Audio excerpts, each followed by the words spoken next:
pajak negara. Pajak pusat atau pajak negara adalah pajak yang dikelola oleh pemerintah pusat, Direktorat Jenderal Pajak, dan digunakan untuk membiayai pengeluaran rutin negara dan pembangunan APBN. Contoh pajak pusat atau pajak negara: pertama, pajak penghasilan atau PPh; kedua, pajak pertambahan nilai atau PPN; ketiga, pajak penjualan atas barang mewah PPBM; yang keempat, pajak bumi dan bangunan PPBB; yang terakhir, bea perolehan hak atas tanah dan pembangunan BPHTB. Materi selanjutnya itu pajak objektif. Pajak objektif adalah jenis pajak yang tidak melihat kondisi wajib pajak (KWP). Namun dalam pajak objektif yang diperhatikan yaitu sifat dari objek pajaknya. Kriteria penghasilan untuk pajak objektif meliputi: pertama, diperuntukkan bagi orang pribadi atau badan usaha yang memakai atau melakukan suatu kegiatan transaksi atas benda kena pajak BPH. Kedua, pungutan pajak berhubungan dengan pemindahan harta di Indonesia ke luar negeri. Ketiga, pungutan pajak atas kekayaan kepemilikan barang mewah ataupun aset yang ada di negara lain. Materi selanjutnya itu pajak langsung.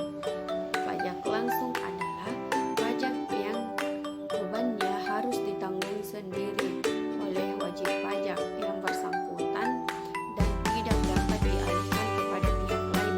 Dengan kata lain, pajak langsung harus dibayar sendiri oleh pajak yang bersangkutan. Jenis-jenis pajak langsung: pertama, pajak penghasilan BPH; kedua, pajak bumi dan bangunan PBB; yang ketiga, pajak kendaraan bermotor. Materi yang terakhir yaitu pajak UMKM dan startup. Pajak UMKM atau singkatan dari usaha mikro, kecil, dan menengah, terdiri dari pertama yaitu subjek. Wajib pajak yang memiliki perendahan bruto tertentu yang dikenai pajak UMKM yaitu wajib pajak orang pribadi, wajib pajak badan pertunjukan koperasi, persekutuan, komanditer, firma atau perseorangan terbatas.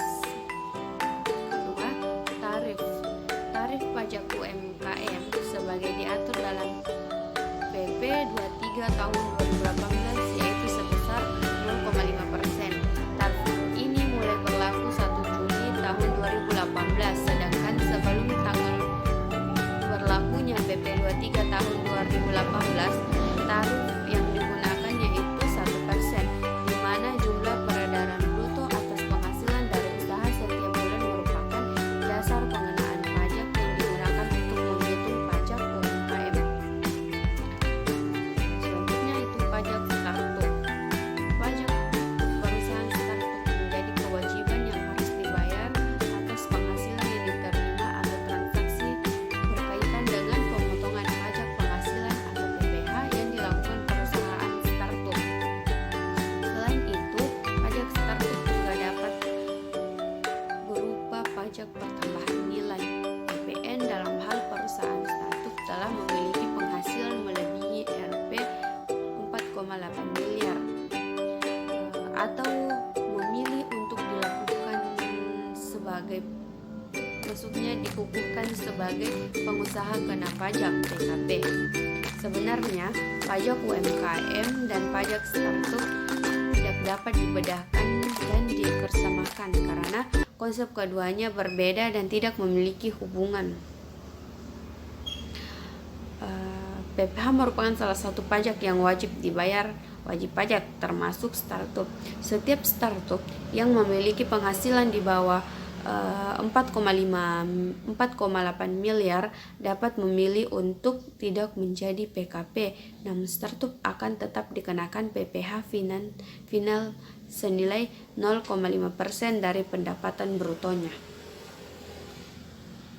Baiklah, itulah tadi materi yang sempat saya jelaskan. Lebih dan kurangnya mohon dimaafkan. Wabillahi taufiq wal hidayah. Wassalamualaikum warahmatullahi wabarakatuh.